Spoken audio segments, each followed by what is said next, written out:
आज आपण बनवणार आहोत क्रिस्पी साबुदाणा बटाटा पापड। ही रेसिपी खूप छान अशी बनवून तयार होते। उन्हाळा सुद्धा सुरू झालेला आहे म्हणून आज रेसिपी तुमच्यावर मी शेअर करणार आहे। खूप मस्त हे पापड बनवून तयार होतात। क्रिस्पी हे पापड आहे। आपण घरीच पंख्याखाली सुकवून घेणार आहेत पापड। फक्त एक दिवस या पापडाला मी ऊन देणार आहे, पण खूप मस्त बनवून तयार होतात। चला तर मग आपण पटकन पापड कसे करायचे ते पाहू। आता 1 कप मी साबुदाणा घेतलेले आणि हे साबुदाणा आपल्याला एका पातेल्यामध्ये काढून घ्यायचे। 5 ते 6 पाण्याने स्वच्छ धुवून घ्यायचे। याच्यावरती जे काही पावडर असेल ते पूर्ण काढून घ्यायची आपल्याला। आता तुम्ही बघू शकता मी व्यवस्थित स्वच्छ धुवून घेतले। आता याच्यामध्ये आपल्याला पाणी टाकायचे। तर पाणी मी 1 कप साबुदाणा घेतले तर अर्धा कप मी पाणी वापरणार याच्यामध्ये। ह्यापूर्वी मी तुम्हाला साबुदाणा वड्याची पण रेसिपी दाखवली, त्यात कसं साबुदाणा भिजवायचं हे सुद्धा मी दाखवलेले आहे। ज्या कपने आपण साबुदाणा घेणार आहे त्याच कपचं मेजरमेंट पाण्याचं ठेवायचं। जर तुमच्याकडे कप नसेल तर तुम्ही कुठली तरी एकच वाटी ठेवायची, म्हणजे मेजरमेंट बरोबर राहणार आहे ते। आता हे आपण पूर्ण ओव्हरनाईट भिजत ठेवायचे। आता मी गॅस चालू केल्याने मोठं भांडे घ्यायचे आपल्याला। लहान भांड्यामध्ये व्यवस्थित साबुदाणे नाही मिक्स होणार आणि हे ओव्हरनाईट मी भिजत ठेवले। तुम्ही बघू शकता साबुदाणे मस्त फुललेले आहेत आता आणि पूर्ण पाणी सुद्धा सुकले याच्यामधले। आता आपण ज्या कपनी पाणी साबुदाणे घेतले त्याच कपच्या मेजरमेंटनी 5 कप पाण्याचं घ्यायचं आपल्याला। आता तुम्ही वाटी घेतली तर त्याच वाटीने तुम्ही पाणी सुद्धा घ्यायचे। 5 कप मी पाणी घेतलेले। आता ह्याच्यामध्ये आपल्याला अर्धा चमचा मीठ टाकायचे। हे मीठ टाकून झालं की नंतर ह्याच्यामध्ये मी 1 चमचा जिरं टाकून घेणार आहे। जर तुम्हाला जिरं टाकायचं नसेल तर तुम्ही नाही टाकलं तरी चालेल, जर उपासाला वगैरे चालत नसेल। आणि 1 चमचा मी काळी मिरी पावडर टाकणार आहे। काळी मिरी पावडर मी मिक्सरमध्ये बारीक कुटून घेतलेली, बारीक पूड केली त्याची। आता हे मिक्स करून घेणं, पाणी आपल्याला छान गरम करून घेऊया। हे व्यवस्थित मी मिक्स करून घेते आणि हे साबुदाणे पण तुम्ही बघू शकता व्यवस्थित फुलले आहेत। आता हे पाणी गरम झाले की साबुदाणे आपल्याला ह्या पाण्यामध्ये काढून घ्यायचे। पूर्ण मी पाण्यामध्ये काढून घेते आणि गॅस अगदी स्लो करायची आणि सतत आपल्याला असंच मिक्स करत राहायचे। साबुदाणा पापड करताना दुसरं कुठलंही काम करायचं नाही, कारण साबुदाणा तळाला चिटकू शकतं, म्हणून आपल्याला सतत असं मिक्स करतच राहायचे।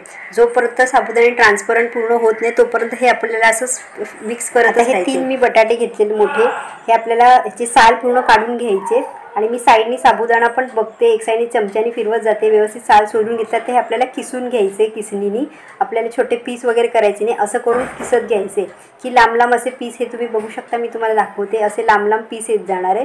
हे आपण पूर्ण एकसारखे किसून घ्यायचे। हे अगदी बारीक नाही झाले पाहिजे, कारण पाण्यामध्ये जेव्हा आपण टाकणार ते पूर्ण मिक्स होऊन जाणार त्याच्यामध्ये। हे थोडंसं रंग पण चेंज होते। पटकन आपण आता साबुदाण्यामध्ये हे टाकून घेऊया। हे तुम्ही बघू शकता साबुदाणा व्यवस्थित ट्रान्सपरंट झाला। आता ह्याचं तर पाणी पूर्ण आपल्याला काढून घ्यायचे बटाट्यामधलं आणि हे साबुदाण्यामध्ये काढून घेऊया पूर्ण। हे पूर्ण काढून झाले की गॅस एकदम स्लो करून हे मिक्स करतच राहायचं, फिरवतच राहायची की साबुदाणा हे बटाटा ह्याच्यामध्ये पूर्ण एकजीव होणार आहे।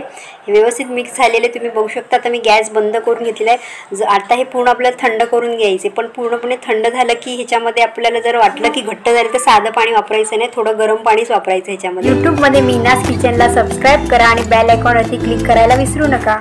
आता हे तुम्ही बघू शकता व्यवस्थित मी पूर्ण थंड करून घेतलेलं नाही, हलकंसं गरम असतानाच आपल्याला पापड करून घ्यायचे। आता मी खाली एक प्लास्टिक टाकून घेतलेले, कुठलंही प्लास्टिक असेल ते तुम्ही व्यवस्थित स्वच्छ धुवून वगैरे घेऊन ते वापरू शकता। आता हे मी एक चमच्याने ह्याच्यावरती टाकून घेते। तुम्ही बघू शकता जास्त पातळही नाही, अगदी मी व्यवस्थित असं गोल करू शकते। हे मेजरमेंट वापरलात तर एकदम परफेक्ट तुमचे साबुदाणा बटाटा पापड बनवून तयार होणार आहेत। असेच आपण पूर्ण साबुदाणा बटाटा पापड बनवून तयार करूया। लहान मोठे तुमच्या हिशोबाने तुम्ही पापड करू शकता। हे मी पंख्याखालीच घरी सुकवून घेणार आहे। व्यवस्थित असे बनवून घेऊया। जास्त पाणी झालं की हे साबुदाणा बटाटा पापड पूर्ण पसरतील आणि पापड गोलसर येणार नाही। हे आता मी पूर्ण पापड बनवून घेतलेले आहेत। खूप मस्त ही रेसिपी झटपट अशी होणारी रेसिपी आहे। आता आपण हे व्यवस्थित सुकवून घेऊया। आता तुम्ही बघू शकता हे पापड साधारणतः 8 तास झालेले सुकवून। आता वरून थोडेसे सुकले असतानाच आपल्याला हे काढून पलटी करून घ्यायचे। ते खाली पूर्ण ओलेच असतात, अगदी टाकल्या 1-2 तासांनी आपण काढायचे नाही, कारण खूप ओले असतात। आता हे मी काढून दाखवते। हे बघू शकता तुम्ही आता मागच्या साईडने ओले आहेत। असंच हळूहळू एक पापड आपण काढून घ्यायचे आणि जास्त मोठे पण ठेवायचे नाहीत, कारण हे मी साईज ठेवली ही जेव्हा तेलामध्ये तळणार ते दुप्पट होणार आहे। हे सर्व मी पलटी करून घेतले। आता आणखीन एक 8 ते 10 तास मी सुकवून घेणार व्यवस्थित। आता हे तुम्ही बघू शकता, मी 2 दिवस घरी पंख्याखाली सुकवून घेतले आणि 1 दिवस फक्त ऊन दिलेले. खूप मस्त कडक असे पापड हे बनवून तयार झालेले आहेत. आता आपण पापड हे तळून घेऊया. हे पापड बनवून तयार झालेले मी तेली तापत ठेवलेले. साबुदाणा पापड कुठलेही पापड करतात तेल व्यवस्थित तळलेलं असलं पाहिजे. हे तेलात टाकल्याबरोबर किती दुप्पट फुलले तुम्ही बघू शकता. मस्त असे पापड फुलून आलेले आहेत. म्हणून साईज अगदी व्यवस्थित ठेवायची, कारण तेलात टाकलं की ते फुलून येतात.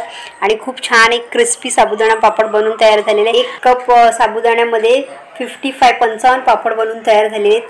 हे पापड मस्त असे बनवून तयार झाले, वर्षभर टिकणारे. तुम्ही बघू शकता साबुदाणा पापडमध्ये आपण जे बटाटा किसून टाकलेले व्यवस्थित छोटे छोटे पीस आहेत आणि खूप क्रिस्पी असे हे पापड बनवून तयार झालेले आहेत.